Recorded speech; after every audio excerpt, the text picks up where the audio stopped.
경제쇼. 진행의 성기영 아나운서입니다.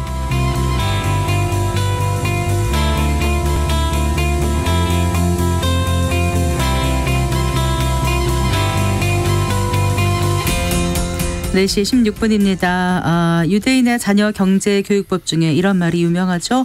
물고기를 잡아주지 말고 낚는 법을 가르쳐라. 네, 어린 자녀에게 돈을 물려주는 대신에 돈의 필요성과 중요성을 깨닫게 하면서 스스로 돈을 불리는 방법을 익히게 하라는 건데요. 자, 2024년 새해를 맞아서 미래 세대인 우리 아이들에게 경제교육을 과연 어떻게 해야 할지 오늘 이분과 얘기 나눠보겠습니다. 김성일 작가 스튜디오에 모셨습니다. 반갑습니다. 안녕하세요. 반갑습니다. 네. 스스로 좀 자신의 소개를 좀 해주시겠어요, 작가님?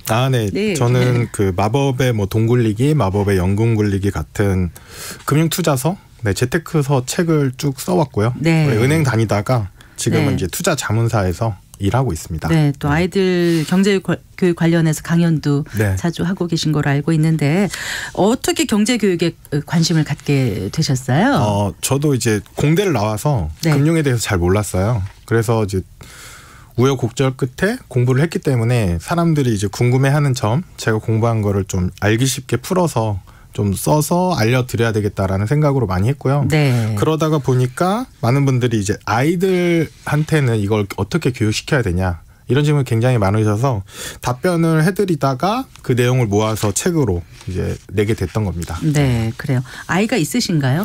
네, 고등학생, 초등학생 이렇게 있습니다.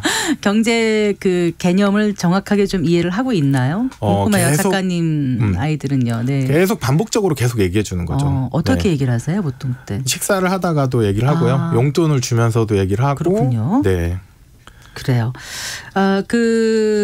이제 보면은 부모님들이 돈에 대해서 얘기하는 것을 약간 좀 터부시한다 그럴까요? 과거엔 많이 그랬지 않습니까? 맞습니다. 밥상머리에서 얘기하는 것도 금지했었고, 네. 밥 먹을 때 밥만 먹어라 이런 분도 계셨고, 그런데 이제 돈 얘기를 한다는 게 쉽지가 않고, 네. 또 부모님이 늘 바쁘다 보니까 밤에 들어와서 아이들 얼굴 보기도 힘든데 언제 교육을 할 수 있을까 이런 네. 생각들 많이 하는데 오늘 차근차근 좀 짚어보겠습니다. 작년인가 재작년인가요? 그때 네. 왜 주식 계좌를 자녀들한테 좀 만들어주자 이런 게 좀 유행했던 것 같아요. 그렇죠? 맞습니다. 네. 올해는 어떻습니까? 이게 굉장히 유행했던 이유가 코로나 직후에 코로나 터지면서 전 세계적으로 이제 시중에 돈이 많이 풀렸어요. 경제를 살리기 위해서. 근데 그 돈들이 주식, 코인, 부동산 이런 데로 많이 흘러 들어가면서 굉장히 많은 분들이 투자를 시작했거든요. 그러면서 생긴 것 중에 하나가 자녀한테도 주식 계좌를 만들어서 네. 미리 증여를 해주면 자녀한테 큰 목돈을 물려줄 수 있다. 이런 게 굉장히 유행을 했었고요.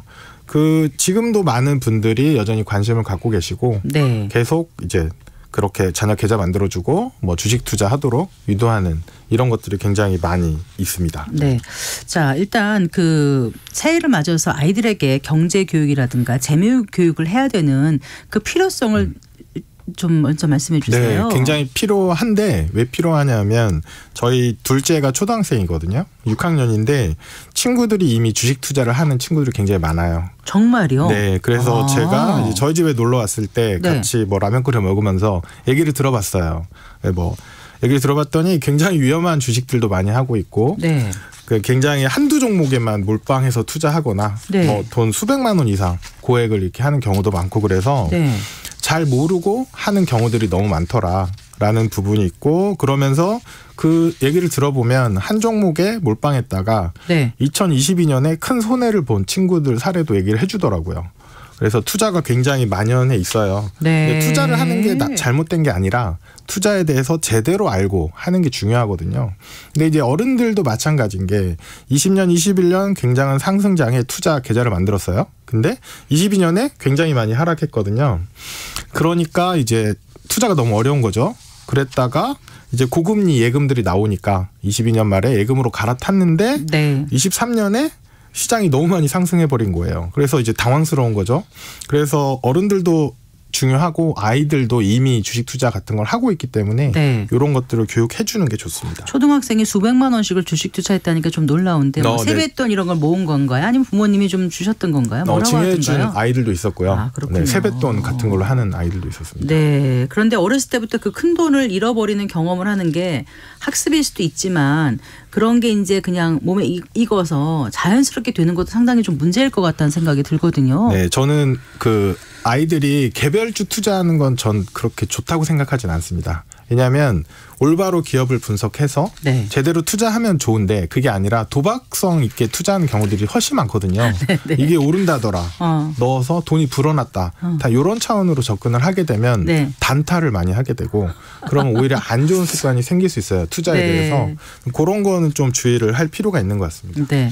그럼 경제교육이 제대로 되지 않으면 어떤 문제가 생길까요? 기본적으로 금융사기를 많이 당하죠.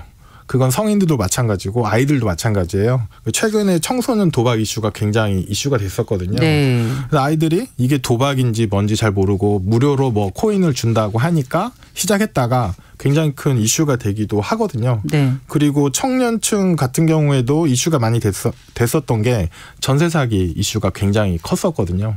그것도 이제 사회로 나온 청년층들이 전세가 어떻게 되고 월세가 어떻게 되는지 이런 최소한의 금융 지식이 없기 때문에 그런 네. 사기들을 많이 당하는 경우들도 있어서 금융 지식은 반드시 필요한 지식이라고 생각됩니다. 네.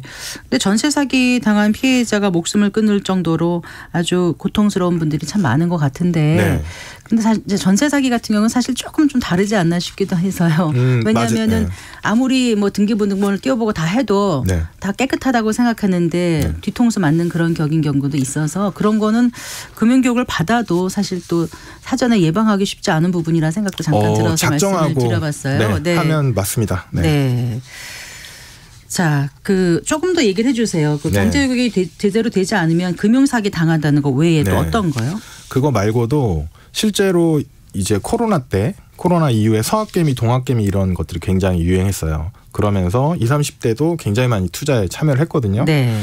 그때 자본시장 연구원에서 조사한 게 있는데 20, 30대 투자자들이 굉장히 소수의 종목에 투자를 하고 굉장히 매매를 자주 하고 보유 기간도 짧고 이런 분석 자료가 나왔거든요.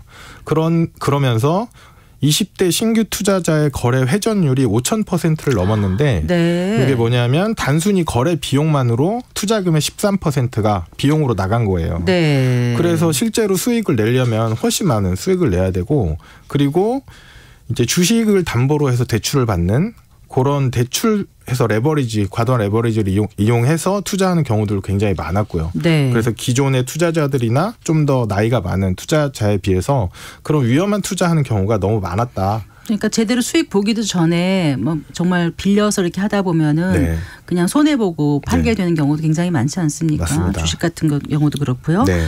그리고 사실 어떻게 보면 이제 전세 사기도 말씀하셨지만 부동산에 있어서도 막 영끌이다 해가지고 막 이렇게 무리하게 집을 네. 사는 경우 이런 것도 어떻게 보면 경제라든가 금융이라든가 네. 자본시장에 대한 이해가 좀 많이 돼 있지 않기 때문에 그런 네, 맞습니다. 실수를 하지 않나 이런 생각도 들죠. 네, 특히나 이제 부동산 연끌하면서 많이 들어갔었거든요. 20, 30대가. 네. 그 과거와 달리 굉장히 특이한 현상이 있었는데 20, 30대가 본 이제 시장은 금리가 굉장히 낮은 것만 봤어요. 맞아요. 과거를 20, 30년만 돌아봐도 굉장히 고금리였던 시절이 있었거든요. 그리고 집값이 많이 폭락한 것도 경험해보지 못했었고요. 네, 맞습니다. 네. 그러니까 집값이 오르는 것만 받고 저금리만 받고 이건 내가 해낼 수 있겠다라는 생각으로 무리하게 들어갔던 거죠. 그런데 금리는 오르고 집값은 떨어지는 이런 거를 딱 겪었기 때문에 굉장히 많이 힘들어하고 손해보고 판 경우도 굉장히 많죠. 네. 그런데 또 이런 게 있습니다. 그 비단 꼭 경제 교육이 부족해서만은 아닐까요? 부족해서만은 아닌 것 같은 게 알기는 아는데 너무나 내가 나의 지금의 소득이나 형편으로 뭐 집을 산다든가 이런 건 거의 불가능해 보이고 하니까 굉장히 마음이 좀 조급해져서 그런 부분이 있지 않나라는 생각도 들어요. 지금 우리 경제 환경이. 맞습니다. 기본적으로는 이제 사회적으로나 구조적으로 뭔가 트라이 해볼 수 있는 그런 기회들이 많이 있으면 사실 이렇게 무리한 투자를 안 하거든요.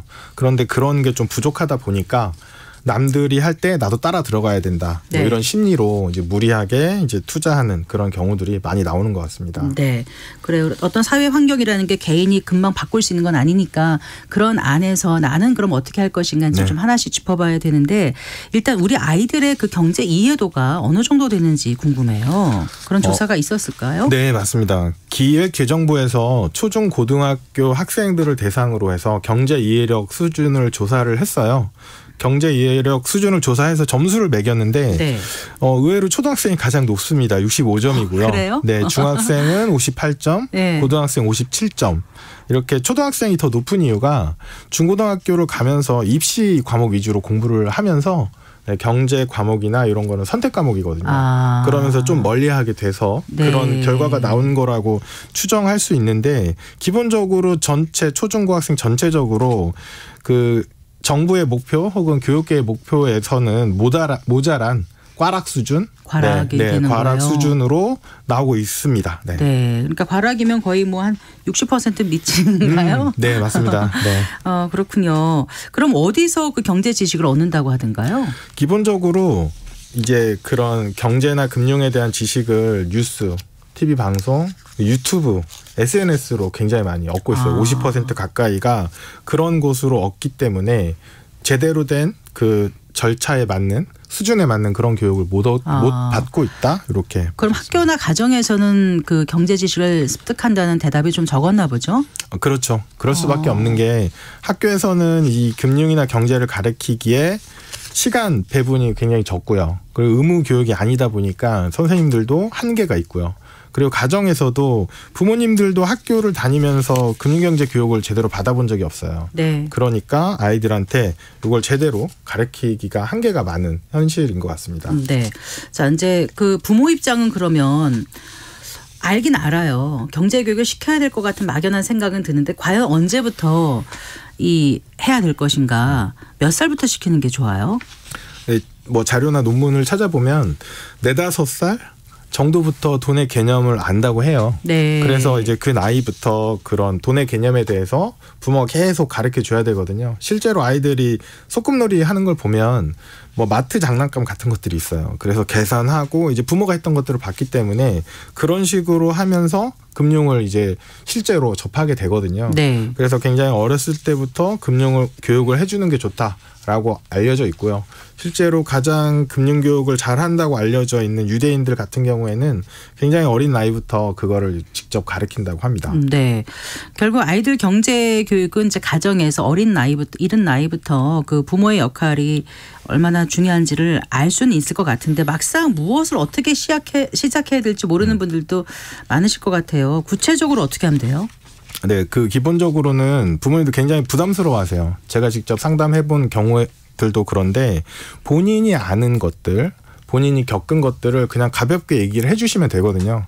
특히 이제 가장 먼저 이슈가 되는 게 용돈이에요. 네, 네. 네, 아이들이 이제 초등학교부터 시작해서 다니기 시작하면 용돈을 주게 되는데 그럼 용돈을 얼마 줘야 되냐부터 시작해서 부모하고 아이들하고 이제 신경전도 벌어지고 여러 가지 이슈들이 생기는데 용돈을 주고 용돈을 관리하고 용돈을 쓰는 이런 단계부터 이제 대화로 그걸 풀어나가면 되거든요. 네. 대화로 어디에 쓸 건지 물어보기도 하고 실제로 용돈이 모자라면 왜 모자란지 물어보기도 하고. 얼마를 줘야 되는지 또 그 용돈 교육을 할 때 어떻게 해야 되는지 조금 더 말씀해 주신다면. 그게 이제 가장 많이 물어보세요. 저보고 이제 저도 아이들이 둘이 있으니까 용돈 얼마 주냐고 가장 많이 물어보시는데 용돈의 금액이 얼마냐의 정답은 없어요. 왜냐하면 이제 환경마다 다 다르기 때문에. 근데 가장 중요한 거는 아이랑 대화를 하면서 그걸 결정을 해야 돼요. 보통 부모님들이 이렇게 물어보세요. 니네 친구들은 얼마를 받니? 이렇게 많이 물어보시거든요. 네. 기준이 없으니까. 그럼 이제 아이들이 뭐라고 대답하냐면 가장 많이 받는 친구의 사례를 듭니다. 네. 그렇겠네요. 네, 네. 그렇기 때문에 이제 썩 좋은 방법은 아니고 용돈을 어디에 어떻게 쓸 건지를 물어보는 게 훨씬 좋고요. 그리고 아이들이 학년이 올라가면 용돈을 또 올려달라고 해요. 네. 그럼 이제 왜 올려줘야 되는지 그걸 계속 대화를 하는 거죠. 네. 그렇게 되면 아이가 소비를 어디다 하는지를 좀 알게 돼요. 네, 그걸 알게 되면서 이제 무조건 틀어막고 이제 정하는 게 아니라 대화를 하면서 좀 정하는 게 좋은 것 같습니다. 네.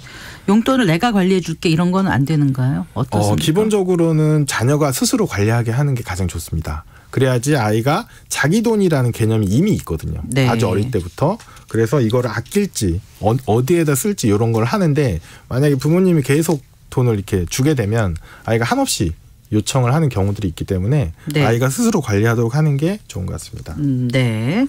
그러면 이제 예를 들어서 좀 해주세요. 어느 정도 아이가 지금 이제 용돈 관리법을 가르쳐 네. 주신 거고, 네. 그다음에 이제 아이들도 아까 뭐 주식 투자 그렇게 막 하면 안 된다고 말씀하셨는데 네. 용돈을 받아서 그럼 나름 저축을 하라는 건가요? 아니면 약간 투자하는 것도 가르쳐 주라는 말씀이신가요? 어떻게 해야 보통은 돼요? 이제 두 가지가 따로 가는데 네. 기본적으로 투자는 좀 나중이고요. 네. 기본적으로 용돈을 관리하는 법.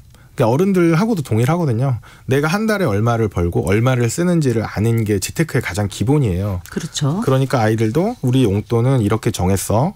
너는 이 계획에 맞춰서 쓰는 게 좋아.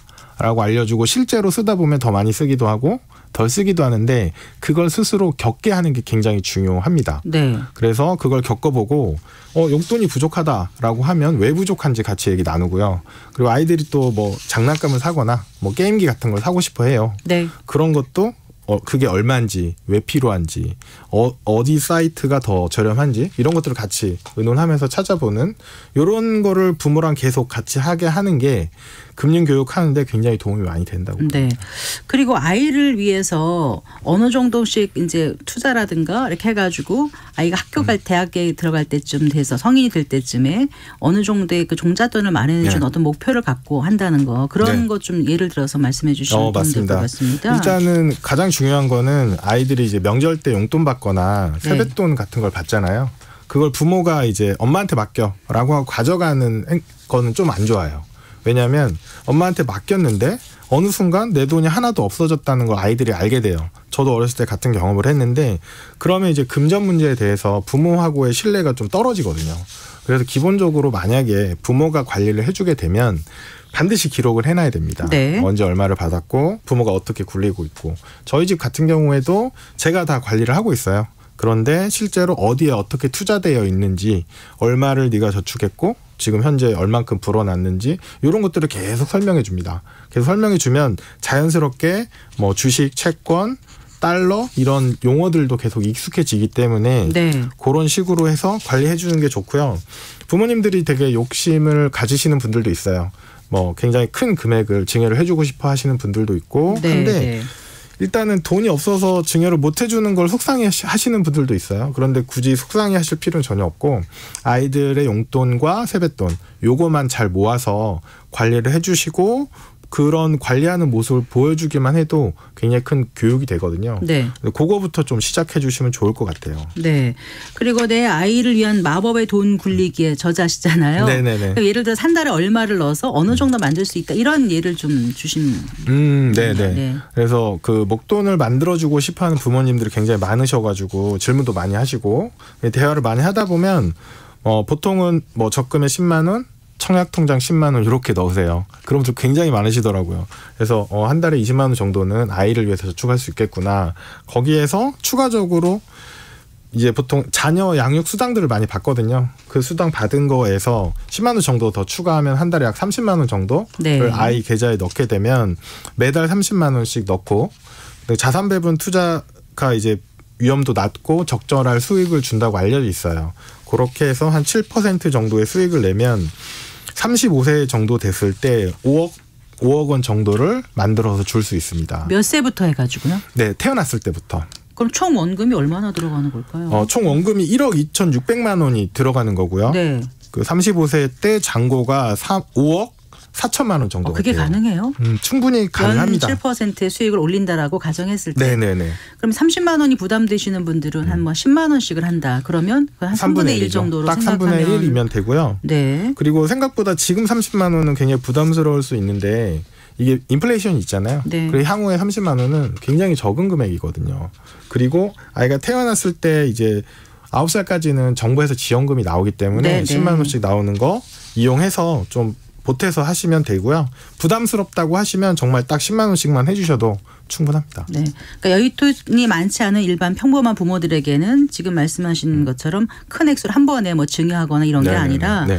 어떤 그 긴 기간 동안 차곡차곡 돈을 넣어서 일정 수익률을 올리는 게 네. 목돈 만들기에 가장 지름길이다 이런 말씀이신 것 같아요. 투자 기간이 복리 효과를 가장 극대화시키거든요. 네. 그거가 가장 중요하기 때문에 네. 꾸준히 해주는 게 좋습니다. 그래요. 그 아이를 위한 투자에서 주의할 점이 이제 증여와 절세잖아요. 그 얘기도 잠깐 해주신다면은요. 일단은 증여나 이런 부분들은 많이들 아실 거예요. 태어나자마자 2천만 원, 그다음에 10년 후에 2천만 원, 성인이 됐을 때 5천만 원 이렇게 증여를 하게 되면 증여세가 이제 없이 증여를 할 수 있고 그럼 총 9천만 원을 해줄 수 있는데 많은 부모님이 이걸 물어보세요. 이미 알고 있지만 그게 좋냐고 물어보시는데 저는 꼭 그렇게 무리해서 증여할 필요 없다고 말씀드리거든요. 더 중요한 거는 부모의 노후를 대비하는 연금을 넣는 걸 먼저 해라. 이런 말씀 저희가 훨씬 많이 드리고요. 네. 자녀는 자녀 돈은 따로 관리를 해줘라. 정확히. 다만 자녀를 위해서 무리하게 이렇게 할 필요는 없으시다라고 말씀을 드리고 또 하나는 만약에 증여를 하게 되면 자녀 계좌로 돈을 입금하게 되면 바로 증여 신고를 해야 됩니다. 네. 왜냐하면 나는 2천만 원 증여했으니까 증여세 없다라고 생각했는데 증여 신고를 깜빡하고 안 했어요. 근데 네. 이 돈이 불어나서 3천만 원이 되면 증여세가 나오거든요. 네. 그래서 신고하는 시점에 잔고를 기준으로 계산을 하기 때문에 네. 증여할 때는 반드시 입금하고 나서 바로 증여 신고를 해줘라. 이 정도는 꼭 지켜주셔야 될 것 같습니다. 네. 좀 마무리해 보겠습니다. 이제 가정에서 교육 얼마나 중요한지 말씀해 주셨는데 또 학교에서도 교육이 좀 필요할 것 같아요. 교육 당국이 해야 할 일 무엇일까요? 제가 얼마 전에도 EBS에 출연해서 그런 내용들을 좀 얘기를 하고 왔어요. 그런데 실제로 영국이나 미국 같은 이제 금융 선진국에서는 아이들을 위한 경제 교육에 수업 시수가 할당이 돼 있어요. 네, 굉장히 많이 할당이 돼 있어서 의무 교육으로 하고 있거든요. 우리나라도 그런 것들이 반드시 좀 필요하다고 보고 그 아이들이 금융 교육을 받고 사회에 나왔을 때 그 치러야 할 불필요한 이제 사회적 비용을 많이 줄일 수 있다라고 생각을 하거든요. 그래서 그런 필수적인 금융 교육들을 좀 시켜줬으면 좋겠다. 이런 생각이 듭니다. 네, 2024년 새해를 맞아서 아이들 경제교육 좀 신경을 쓰셔야 될 것 같고요. 내 아이를 위해서 어떻게 돈을 불릴 수 있을지 오늘 들으신 내용 참고해서 해보시면 도움될 것 같습니다. 잘 들었습니다. 고맙습니다. 감사합니다. 네, 김성일 작가와 함께했습니다.